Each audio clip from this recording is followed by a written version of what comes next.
তারেক রহমান বিভিন্ন জায়গায় আমাদের বোনেদের উপর আক্রমণ হচ্ছে, এটার জন্য আপনি ইতিহাসের কাছে দায়বদ্ধতা জায়গায় থাকবেন।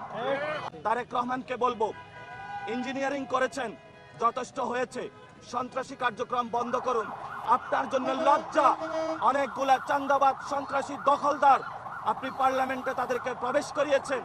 আপনার এই প্রশ্রয়ের কারণেই তারা আজকে আমার বোনকে গণধর্ষণের জন্য সাহস পাচ্ছে। এটার জন্য আপনি দায়ী। অতি দ্রুত যদি ব্যবস্থা না নিন, আমি বাংলাদেশের মা বোনদেরকে বলবো, রাস্তায় নামুন, প্রতিবাদ করুন। আপনার বোন যে ধর্ষণ হয়েছে, এই বিচার আমরা ইনশাল্লাহ বাংলাদেশ থেকে কড়ায় গন্ডায় বুঝে নিব। সেই জন্য আমাদের যা যা প্রয়োজন প্রত্যেকটা জায়গায় আমরা প্রতিবাদ জারি রাখবো। আমরা কাউকে ক্ষমা করার পক্ষপাতী নই। বাংলার জমিনে শহীদ উসমান হাদি ভাইয়ের হত্যাকাণ্ডের বিচার হতে হবে। যদি ওই হত্যাকাণ্ডের বিচার হতো, আজকে আমার বোন গণধর্ষণের শিকার হতো না। বিএনপি নামক যে সন্ত্রাসী কার্যক্রম তারা শুরু করেছে দলটি, আজকে সন্ত্রাসী অ্যাক্টিভিটিজে তারা সাহস পেত না।